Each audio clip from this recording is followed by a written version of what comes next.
Welcome back to my channel, YouTube.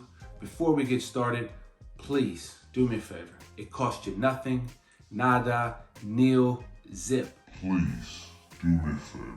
It costs you nothing, nada, nil, zip. To like and subscribe to the channels. So please just take a second. Helps me out. I'm trying to grow this channel, put more content out there.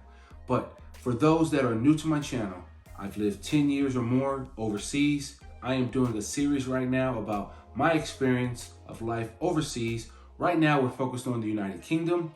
And in this video, we're gonna get into 5 words that every expat must know if they plan to live in the UK. This is a part 2 of the original. Click here to watch the original version of the first 5. Future Carl here. I have some bonus words in this video. You're gonna have to stick around to the end of the video. Please tell me if you found all 3 of them in the video. So let's get right into this video right now. I really like this one. So the first word that is going to be part of your everyday experience if you live in the United Kingdom, anywhere, I don't care where you go, you are gonna hear the word bloody. Bloody, bloody, bloody. Bloody hell, bloody this, bloody that. It is just a word that they use. It's just like, imagine if like you wanted somebody to grab something for you. Say it was like your wife or your girlfriend and you were really angry. And you said, hand me the bloody remote. That's how it would be used. It's more of a swear word, but it's more of a word to kind of give you, I guess, a way to say like extra emphasis on what you want happening. It could be hand me the bloody remote, bloody hell. Could be like, oh, somebody's dropped something and you're upset, so you'll say bloody hell. It is just a word that they just use all the time. For me, I'm just kind of like, where did bloody come from? I still don't know.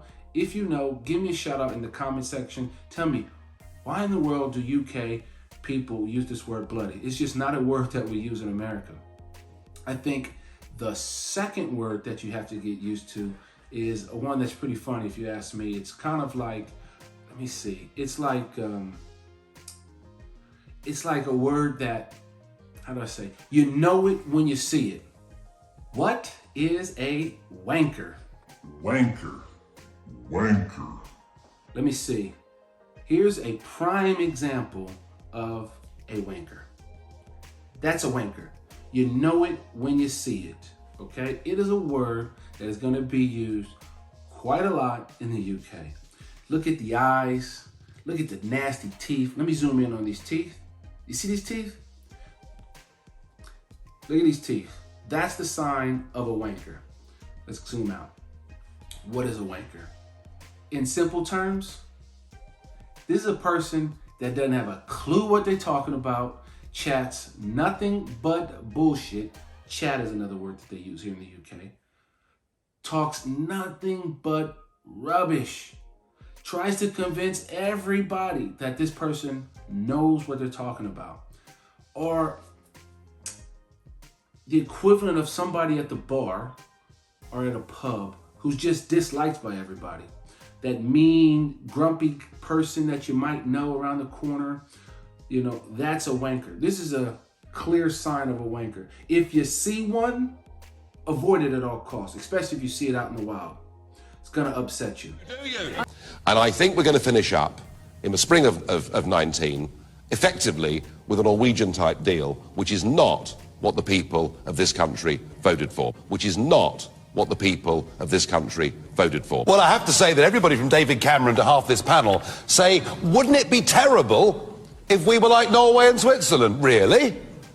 They're rich, they're happy, they're self-governing. It would be ghastly if this country was like Norway. Can you imagine it? Rich, free, catching your own fish. Norway.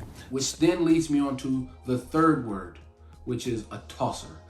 I've heard this word quite a few times. Now, I'm not sure if there's some gay meanings to it, but I've never heard it in that sense. The word I've heard is tosser, and it's used like this. Here's another prime example of a tosser. Take a look. I see the disinfectant where it knocks it out in a minute, 1 minute. And is there a way we can do something like that? by injection inside or almost a cleaning, because he's. That's one right there. And the reason why I don't call this person a wanker, even though it's close, is this guy is the person who has lied on their resume or their CV, another word that they use here. They use CV instead of resume. Who now gets the job, but now has to do the job, but doesn't have a clue what they're doing when they're doing the job. With a tremendous, whether it's ultraviolet or just very powerful light. And I think you said that has him in check. Wanker and a tosser, to me, tomato, as the saying goes. But let's zoom in on what a tosser looks like. Get a really good close look at this guy. This is one. Again, if you see one in the wild, avoid at all costs. Tosser. I think the fourth word that I hear a lot in the UK, and it's something that people use when they want to like get rid of you or they're really angry. They'll tell you to sawed off. S-O-D off, sawed off. I don't know if they mean a sawed off shotgun. I don't know if they mean the sod like on the ground. I don't know, but you hear that word floating around here, sawed off. They'll tell you to sawed off. Get lost. I think it's just another way to tell you to get lost, really. But that's a word that they use here. I think that the fifth word that they use, I think it's the funniest of them all, if you ask me. And it took me some time to kind of understand. Like, I remember watching a TV show. I was watching a cop show where they chase after people who they've seen commit crime. And when they pull them over or they get them out the car, they were beeping out the word. I was like, why are you beeping? What word are they saying and why are you beeping it out? And it's a piss taker. So this word, you hear people saying, are you taking the piss? He's a piss taker. And if we stop and think about that, like that word. So I'm a foreigner. You're going, what do you mean? This is a person who literally takes the urine out of somebody's body?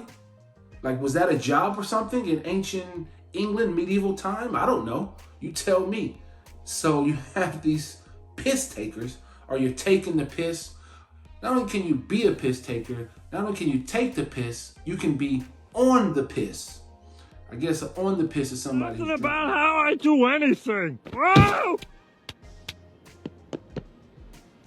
I think it's the equivalent to in America where somebody is joshing. You hear that in the Midwest somewhere, like in Kansas City. I remember growing up when I'd go back there.